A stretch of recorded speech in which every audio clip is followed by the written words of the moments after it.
तो किसी ने कहा बिना कलश के प्राण प्रतिष्ठा कैसे होगी, किसी ने कहा बिना कलश के प्राण प्रतिष्ठा कैसे होगी, किसी ने कहा जब चुनाव ही प्राण हो तो सोचो कौन सी प्रतिष्ठा दांव पे लगी होगी। लोग तो कुछ कहेंगे, लोगों का काम है कहना, आप जन की बात मत सुनना, सिर्फ मन की बात करना। फिर भी खुश थे हम 500 साल का सपना जो पूरा हो रहा था, हमारे अंदर का हिंदू भी पूरी तरह से जाग गया था।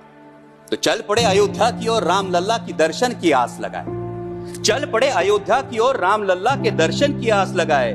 जो सामने नजारा देखा वो देखकर दंग रह गए।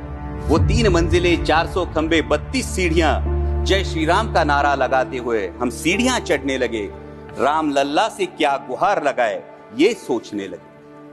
पहली सीढ़ी पर याद आई महंगाई, पहली सीढ़ी पर याद आई महंगाई, दूसरी पर देश में बढ़ती बेरोजगारी, तीसरी पर पत्रकारिता की चरण चुंबकता, चौथी पर सेंट्रल एजेंसीज की संदिग्ध भूमिका।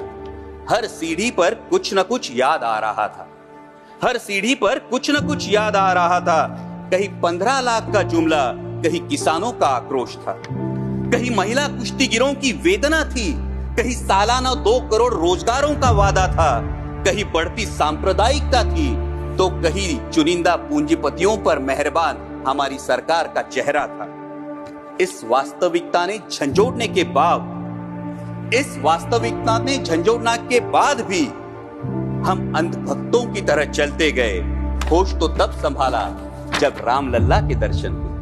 हमें नतमस्तक देख राम लल्ला मुस्कुराते हुए बोले, हमें नतमस्तक देख राम लल्ला मुस्कुराते हुए बोले, मैं कल भी था, आज भी हूं, कल भी रहूंगा। जितना इस मंदिर में हूं उतना ही तुम्हारे मन में रहूंगा। लेकिन याद रखना हमेशा मैंने त्रेता युग में रामराज जलाया था, तुम कलयुग में जीते हो जहां संविधान ने गणराज जलाया है। धर्म समाज का किनारा जरूर है, धर्म समाज का किनारा जरूर है, लेकिन देश एक बहती धारा है। किनारे को धारा के बीच में लाया तो प्रवाह अड़ जाता है, प्रगति के पथ से हट जाता है।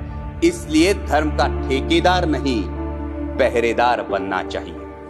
इसलिए धर्म का ठेकेदार नहीं, पहरेदार बनना चाहिए। तुम रहो न रहो, वो रहे न रहे, ये देश रहना चाहिए, देश का संविधान रहना चाहिए, देश का लोकतंत्र रहना चाहिए, ये देश रहना चाहिए। जय हिंद, धन्यवाद।